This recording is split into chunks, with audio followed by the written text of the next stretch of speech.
Salve, salve, manutencistas! Tudo bem com vocês? Sejam muito bem-vindos ao Manutencast, o primeiro e mais completo podcast de manutenção predial. E como você sabe, toda semana tem um convidado especial aqui pra gente poder falar de um assunto relacionado a esse nosso universo.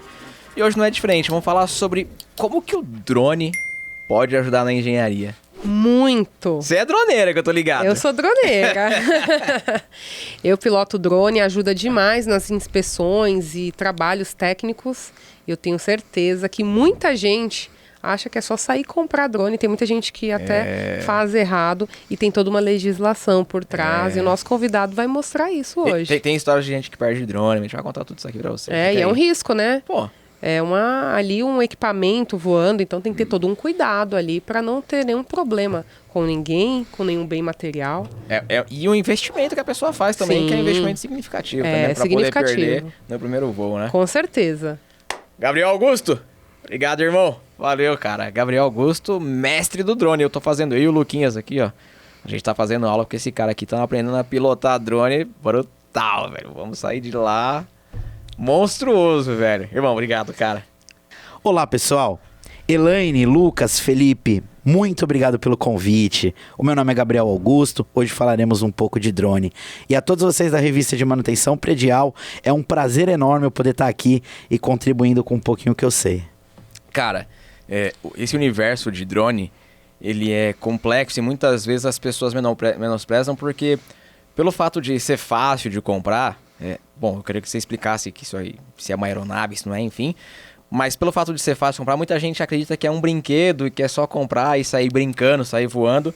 E eu comprei o meu, por isso que eu fui atrás do curso, porque eu falei, eu não vou levantar meu drone, eu não vou tirar ele da embalagem, não vou levantar ele enquanto eu não fizer um curso, eu não me sentir capacitado e habilitado para poder fazer isso. Porque eu tenho medo de machucar alguém, eu tenho medo de perder meu investimento, porque não é barato um negócio desse.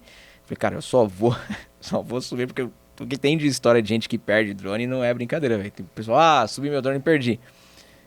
Explica pra galera, velho, se isso é um brinquedo, se isso é uma ferramenta, se isso é um transporte, enfim, o que é isso aí, velho? Você sabe, Elaine?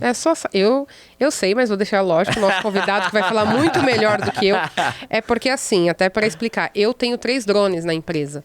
E eu utilizo, só que eu também fiz curso, tem seguro, drone, eu sei mexer, eu sei que tem toda uma legislação, então assim, tem muitas pessoas que acham assim, vê a gente usando, foi lá, só comprou. Não, eu tirei curso, eu sei que tem que ter uma segurança do equipamento, você falou muito Perfeito. bem. Ou seja, não é só do equipamento, são pessoas ali, você tem que tomar cuidado. Então, por exemplo, para fachada, que eu utilizo bastante, então você tem que ter uma margem de segurança. E outra, não é qualquer drone em qualquer lugar. Eu acho que o nosso convidado vai poder falar. É só sair comprando drone e pilotando? Perfeito. O pessoal acaba olhando alguns vídeos na internet. Aí o que o pessoal costuma fazer? O pessoal costuma jogar o nome lá no Google, né? Drone barato. É verdade.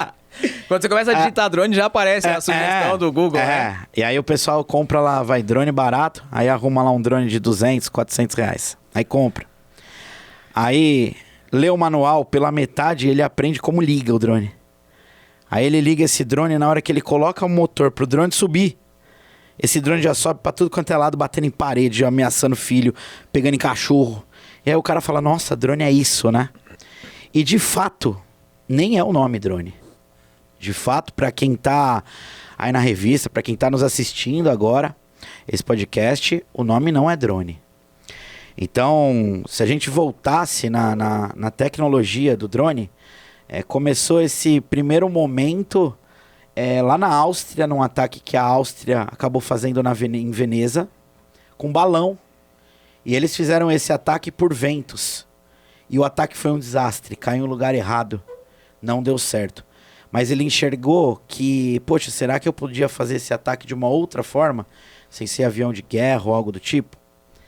E aí foi aonde os Estados Unidos, no final de 1898, colocou câmera em pipa. E descobriu que poderia ter imagem aérea. Algo poderia, de fato, visualizar o campo do inimigo.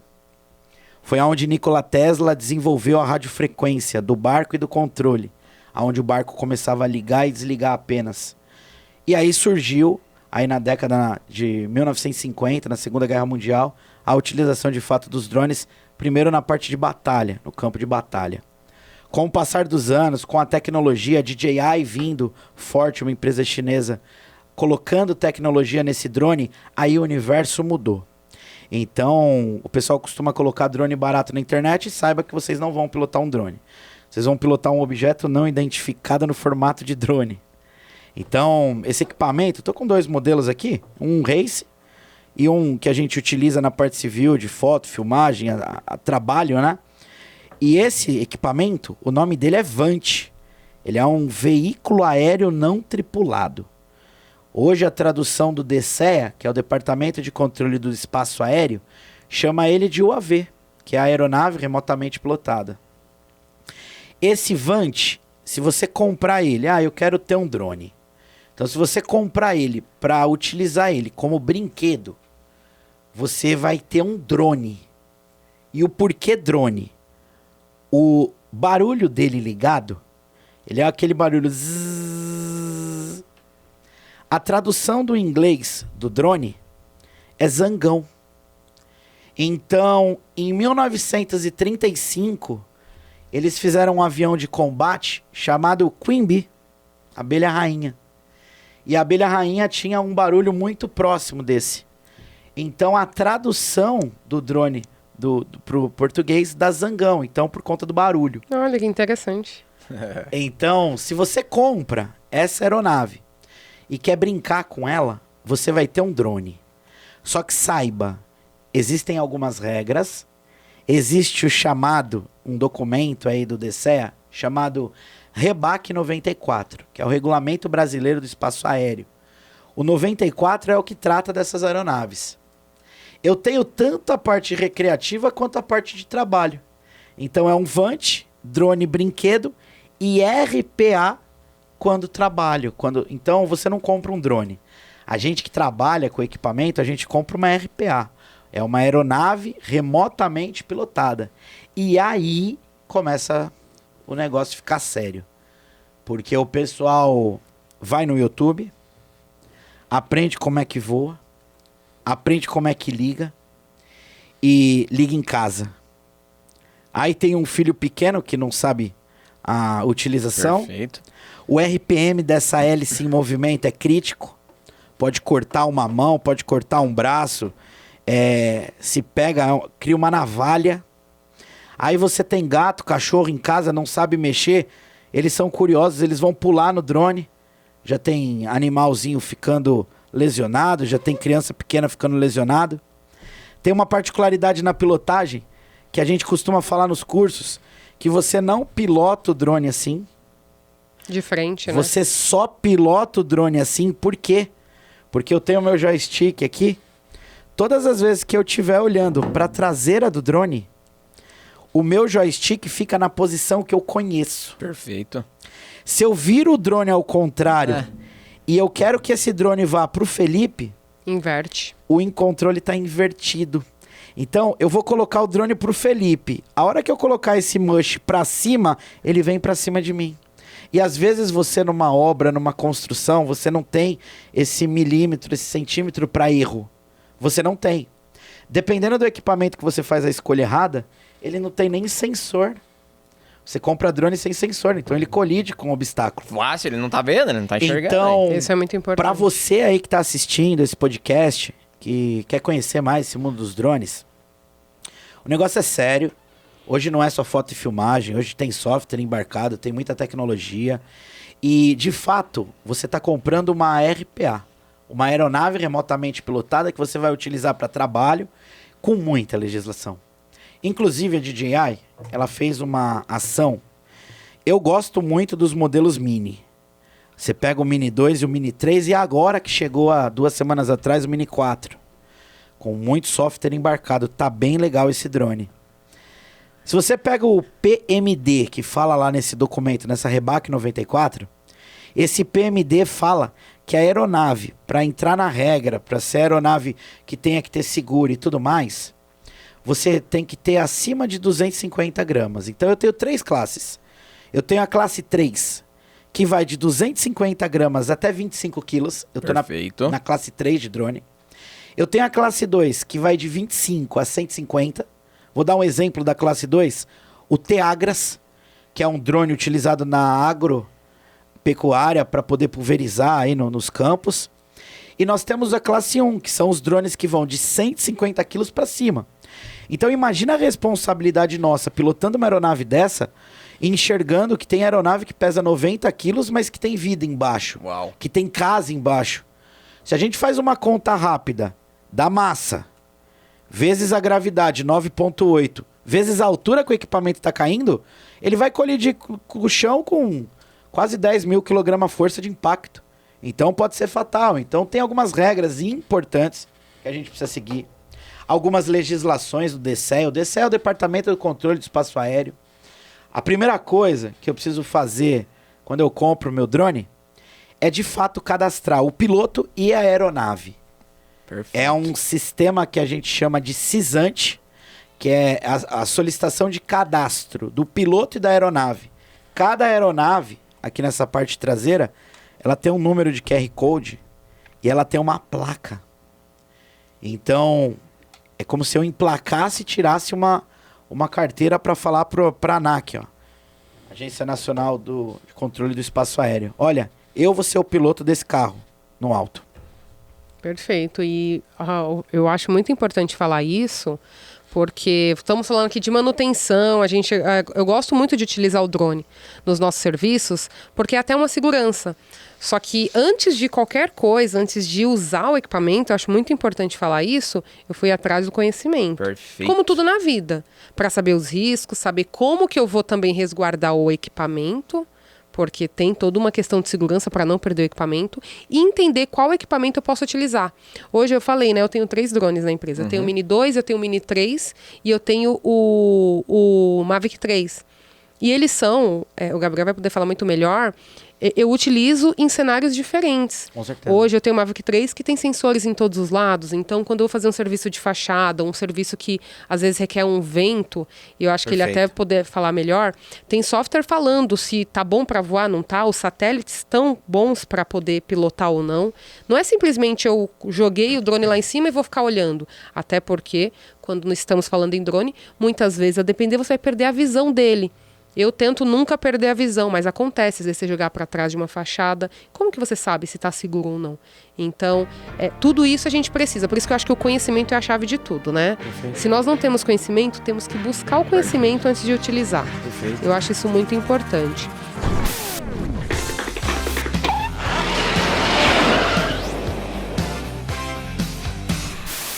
Eu queria que você falasse para o pessoal que está nos ouvindo, eu vou pensar assim, o seguinte...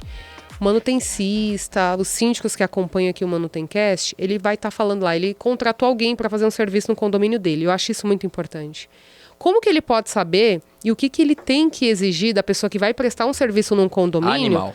Não é simplesmente, eu contratei fulano para fazer uma vistoria de fachada no meu condomínio.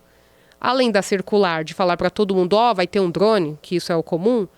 Quais são os parâmetros de segurança que têm que ser exigidos para saber que aquela aeronave está regular, né, com os órgãos, e que, assim, aquela pessoa que vai estar pilotando, ela sabe o que está fazendo. Tem algum critério que é importante falar para as pessoas que vão contratar esses profissionais saberem se estão ou não seguindo, ou se é um aventureiro que foi lá, comprei o drone e vou lá simplesmente utilizar? Claro. Olha, que incrível. Muito boa pergunta. Eu recebo muito... É uma dúvida que a maioria das empresas, a maioria de muitos prestadores de serviço também, Felipe, que atuam com drone tem. Gabriel, e aí? O cara me questionou documentação, o que eu faço? Isso é uma dúvida nossa, que legal a pergunta. Vou tentar estruturar aqui para quem está assistindo, para a gente fazer com calma essa estruturação. Perfeito. A gente falou agora do primeiro documento, que é o cadastro do piloto da aeronave. Então, quando você compra uma aeronave e vai utilizar ela para trabalho, olha que coisa, olha que ponto de atenção. Essa aeronave tem quanto marcado aqui? 249 gramas. 249 gramas. Eu falei que precisava de cadastro. A aeronave acima de quanto? 250. 250? É. Então, muita gente que usa o Mini 2, Mini 3, questiona o seguinte: eu não vou te dar documento, nem vou cadastrar, nem nada. Por quê? Porque essa minha aeronave aqui, por mais que ela tenha software, tecnologia, ela é considerada brinquedo.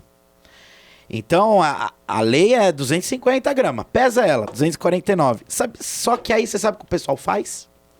O pessoal coloca um protetor de hélice aqui, e a Rebac 94, ela fala sobre PMD, peso máximo de decolagem. A partir do momento que você põe um protetor de hélice aqui, você descaracterizou esse equipamento, ele passou de 250 gramas. E aí exigia todas essas regras que eu vou mencionar para vocês. Se você me falar, Gabriel, se fosse para você me pedir uma única documentação para prestar um trabalho na minha empresa, qual documentação você escolheria? Eu escolheria uma documentação chamada ARO, na Rebac 94. Então, o prestador de serviço, quando ele vai executar um trabalho, para a galera que é da segurança do trabalho, eu vou traduzir essa sigla. ARO é Análise de Registro da Operação. Perfeito. Para quem é da segurança do trabalho, ARO vira a nossa APR, que é aquela análise preliminar de risco para eu executar uma atividade com segurança. Quando a Rebac traz isso, ARO, para eu preencher a ARO, eu tenho que ter o CISANT, ou seja, eu tenho que ter cadastro do piloto e da aeronave. Eu estou trabalhando, então se eu tenho o cadastro da aeronave, eu estou trabalhando, eu sei que dentro do regulamento eu preciso ter o seguro reta, que é o seguro da aeronave. E quando eu entrego a ARO, tudo isso que eu estou mencionando vai dentro dessa análise. Então, se você me falar, Gabriel, eu quero crítico. Tá, então vou te contratar para fazer um trabalho no meu condomínio de drone. Eu queria que você me apresentasse o seu CISANT, que é o cadastro da aeronave e seu na ANAC. Eu queria que você me apresentasse os seus SARPAS. E olha que legal. Se eu falei para vocês que você não tem um drone, quando você for solicitar voo, você está utilizando uma RPA, uma aeronave remotamente pilotada, por que esse SARPAS é interessante? Solicitação de autorização de RPA, SARPAS. Então existe dentro da ANAC uma ação que eu solicito voo naquele lugar e naquele horário. Perfeito. E dentro dessa liberação, dentro desses SARPAS, eu vou informar o piloto, a aeronave, data de início, data de término. Eu coloco inclusive o que eu vou fazer. Vamos imaginar que você está fazendo um long. Voos B veloz, além da linha visual em dupla. Voo E veloz, em dupla vendo a aeronave. Ou voo, que é o que mais a gente pratica, veloz. Visualizando a aeronave sozinho. Que esse é o voo que eu digo que é o voo de segurança. Você está sempre em contato na aeronave, mas a gente precisa em algum momento descer ela no princípio de sombra. O drone sai daqui e vai lá para pegar a fachada do outro lado lá do prédio. Nesse exato momento, você depende muito de técnicas iniciais antes da aeronave subir. Porque se você não deixar a aeronave no solo e marcar o home point dela, se ela se perder, ela não volta para casa. Já era. E muito importante isso daí, Gabriel. Ela pode planar, ou ela pode, que isso eu acho que ele vai explicar melhor. Ele tá querendo dizer, antes de subir, você tem que saber quais são os obstáculos que tem, porque se ela perder o sinal de GPS, a própria tecnologia embarcada nela vai estar lá configurada. Se eu perder o sinal, basicamente, o que eu faço? Eu paro onde estou, eu plano, ou eu volto para o meu home point. Mas para a aeronave voltar para o home point, tem uma questão de altura, né? Delimitada. Perfeito. Isso é muito importante para não bater. Ele vai lá para cima e volta? Ou ele volta na altura que tá? Aí tem que configurar. Dentro do controle, dentro da nossa configuração, essa é uma das grandes ações que os caras perdem o drone. Quando a gente aciona esse botão aqui, esse Hzinho aqui, que é o Return to Home dele, eu posso chegar no meu controle de configuração para ficar dentro da lei até 120 metros, que é o que a Rebac me permite. Passando disso, eu já invado a parte de helicóptero, dependendo da área, a parte de avião. Então, não é permitido fazer esse tipo de voo acima disso. Gabriel, eu preciso fazer um voo acima de 120 metros. Eu tenho que solicitar um projeto, recolher uma RT. E quando eu for solicitar os SARPAS, eu tenho que subir esse projeto com RT dentro desse sistema. Então, eu acabo pedindo autorização para a ANAC para poder fazer esse tipo de voo. Então, a configuração desse home point, desse return to home, como eu faço ela? Olha, vocês que são da área de manutenção predial, você que trabalha com drone, como eu faço a minha configuração home point sem conhecer o lugar e sem fazer uma análise de risco antes? Não tem faz, como. Não tem como. E o pessoal perde o drone porque faz isso daí, sabe como? Genérico. Já deixa uma pronta. Quando o cliente chama, mostra pro cliente, o cliente não conhece, vai olhar um documento assinado, fala, E já caramba, era. o cara é profissional mesmo. Aí o cara vai, perde o controle da aeronave, o return to home volta a 120 metros, só que na onde ele entrou no princípio de sombra, tinha aquela parte de manutenção dos prédios ainda. O drone sobe, pega naquela Já manutenção, tomba e vai-se embora. Então, o CISANTE, cadastro do piloto e da aeronave, o seguro reta, os SARPAS, que é a solicitação de voo da ANAC, e a ARO devidamente preenchida no local da atividade, essas são as documentações que o pessoal, o público de vocês precisa criar um programa, um procedimento e solicitar quando for fazer algum tipo de voo. E tem mais uma informação, eu não sei se é alguma outra pergunta, se eu posso responder agora, que é a carta de anuência.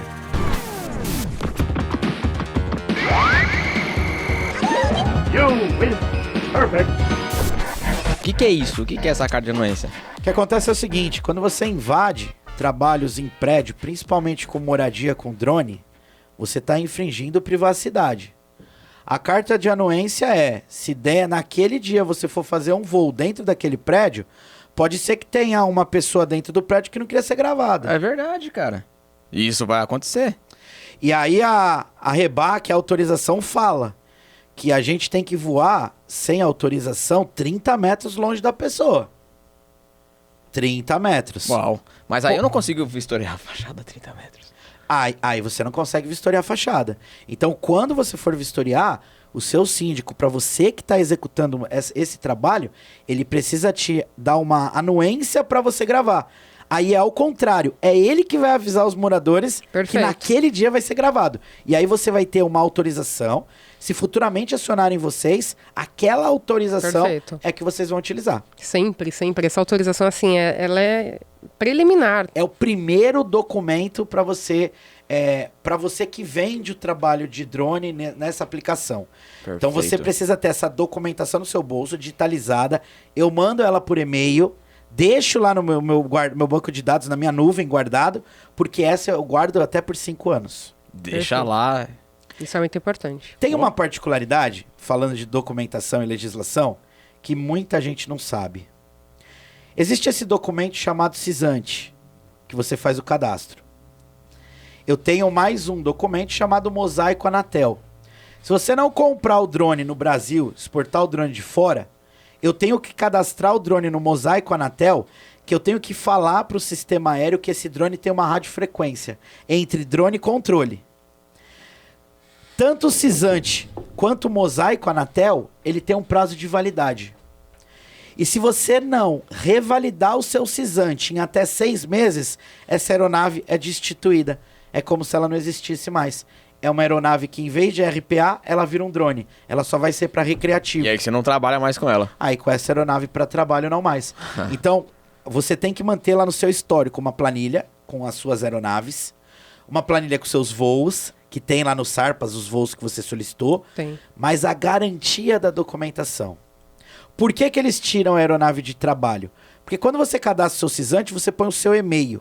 E quando está vencendo, ele manda uma informação pro seu e-mail. O problema é que às vezes o pessoal troca o e-mail, perde a senha, nem lembra mais que era aquele e-mail. já era. E aí eles mandam a informação da aeronave e você não cadastra. Então, para você que está assistindo esse conteúdo, para você que contrata esse trabalho, CISANTE, Mosaico Anatel, Seguro Reta, SARPAS e a ARO são as documentações que fecha o ciclo para um trabalho seguro. Uau. Aí, manutencista, tá achando que é só comprar o drone e sair voando. Não Saiba é, que não velho. é bem por aí. Tá muito longe disso. Tá muito longe. Eu não imaginava, de verdade, quando a gente começou a fazer o curso, te falei isso e repito agora para que todo mundo ouça. Eu sabia que deveria existir alguma documentação para poder utilizar, só que eu não fazia ideia do universo que é por trás de tudo isso. E lógico que esse não foi o real motivo que fez eu ir atrás. Eu tinha muito medo de perder o drone. Porque já tive amigos que perderam o drone no primeiro voo, que comprou, falou, vou testar. No primeiro voo o cara já perdeu o investimento dele, um caiu no mato, o outro caiu no lago e já era. Perdeu o drone. Então foi o meu real motivo de ir atrás.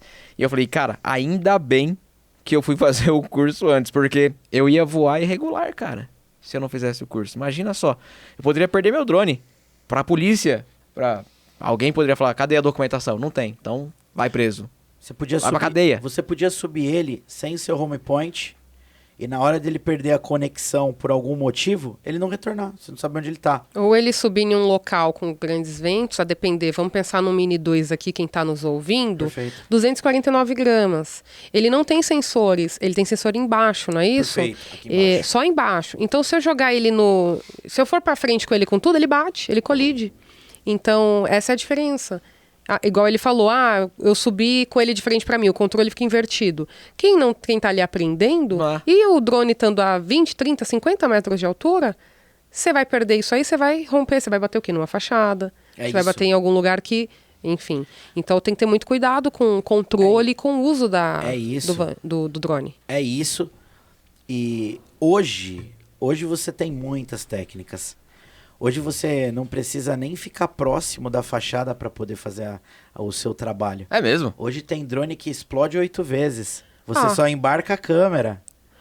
O meu Mavic 3, posso falar? Pode, claro. Eu tava a 30 metros de distância e assim, eu peguei, porque onde eu tava tinha ventos fortíssimos, uma fachada acompanhando uma lavagem. Eu vou te mostrar depois o vídeo.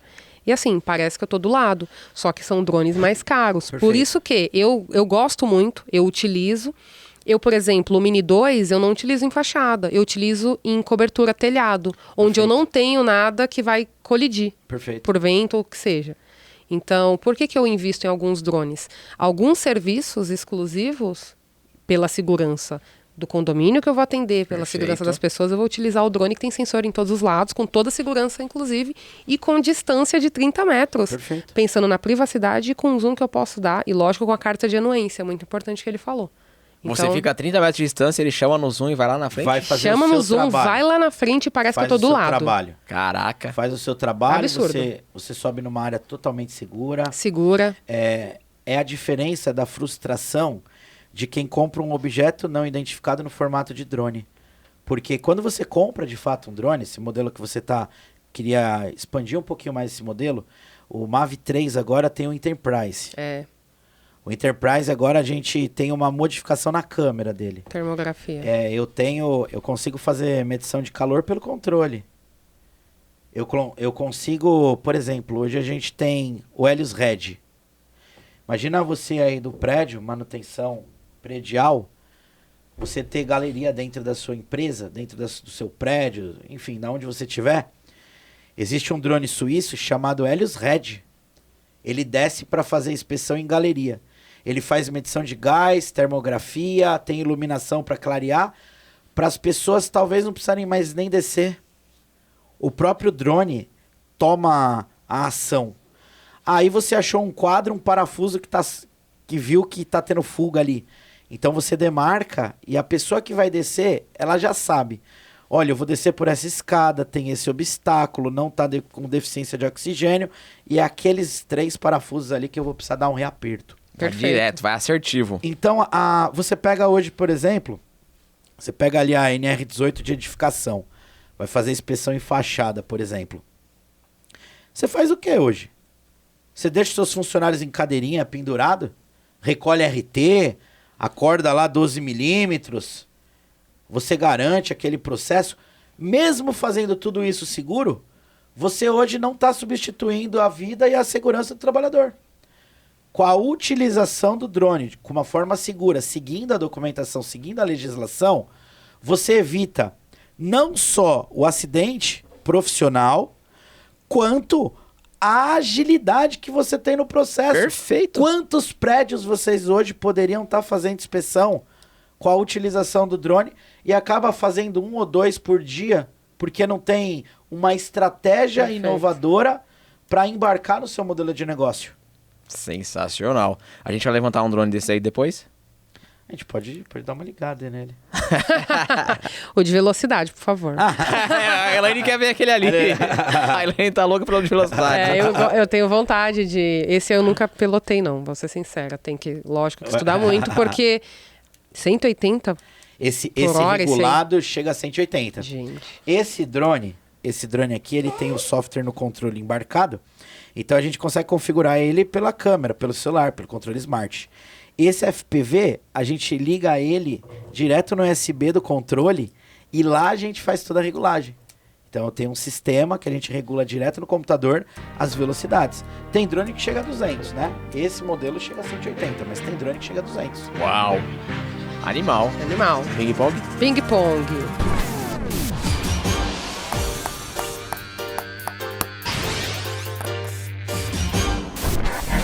Vamos de ping-pong, que nós temos muitas perguntas. Sabe o que é ping-pong? Olha, eu conheço aquele jogo lá, né? Eu conheço aquele... Pergunta...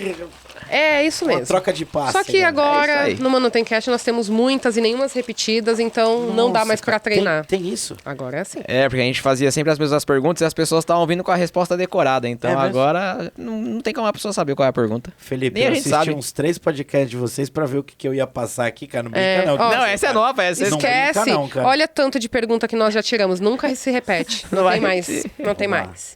Bom, Gabriel, fala pra gente qual foi o melhor presente que você já recebeu. Pesado, vou responder.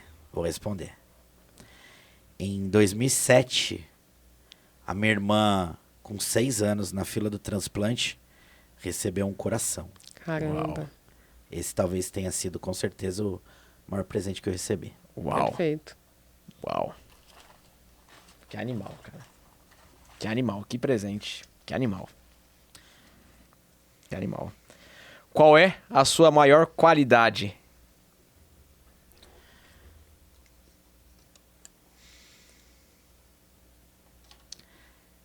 Às vezes a gente se prepara pra falar de conteúdo, às vezes a gente se prepara, mas quando é pra falar da gente, ô Lucas, me ajuda aí, cara. Lucas, levanta a plaquinha nos bastidores aí, cara. Olha, eu falaria que a minha comunicação é uma qualidade. Eu sou uma pessoa que eu gosto muito da comunicação e eu gosto muito de trabalhar com pessoas. Perfeito. Eu acho que essa seja uma qualidade.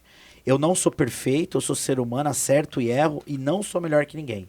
Então, eu evoluo cada dia que eu conheço pessoas novas, que eu conheço alunos novos, que é o meu dia a dia de trabalho.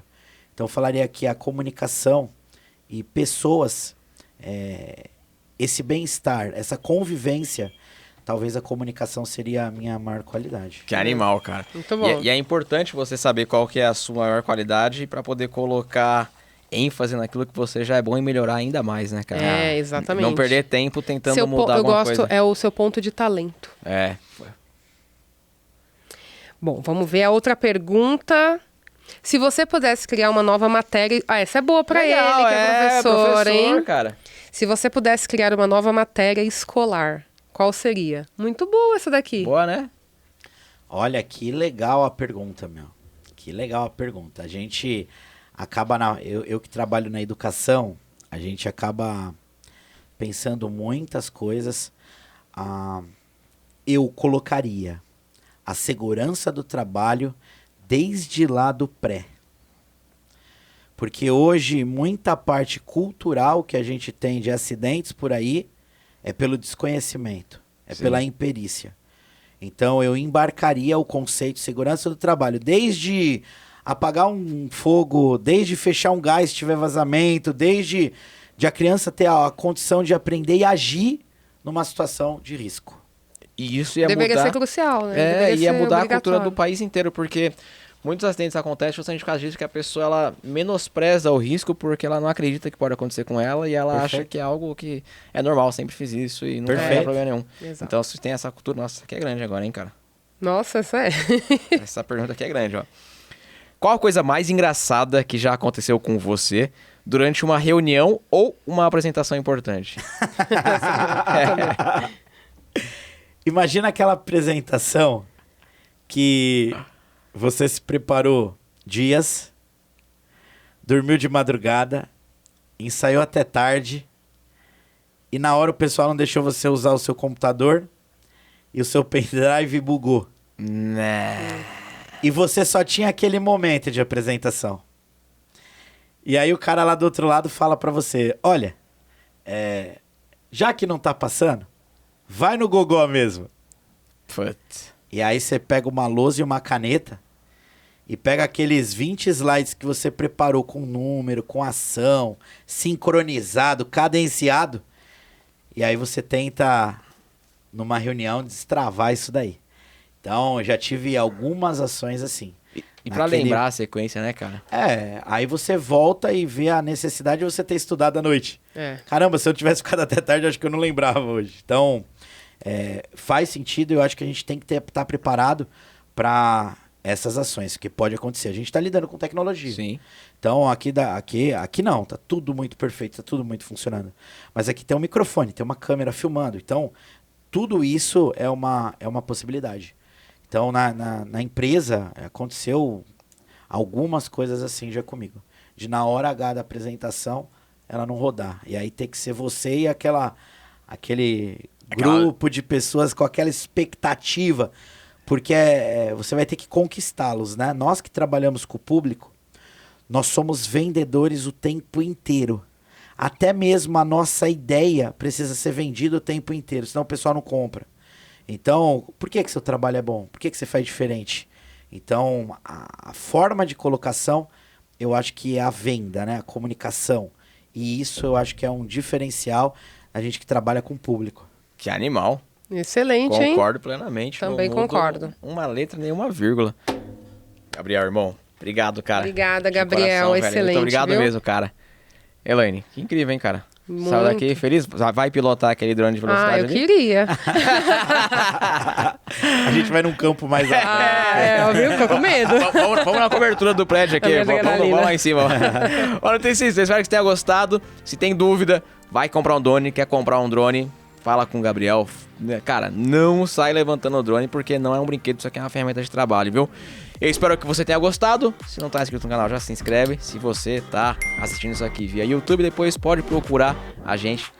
A gente tá muito mais forte no Spotify. Digita lá Manutencast, que você vai encontrar com toda certeza. E o contrário também. Se você tá no carro, na academia, ouvindo via Spotify, depois vai lá, youtube.com/manutenção predial, pra poder ver o bate-papo. O Gabriel trouxe aqui uns drones pra gente. E aquele ali é o que a Elaine quer pilotar, ó. FPV. Forte abraço. Até a próxima aí. Fui.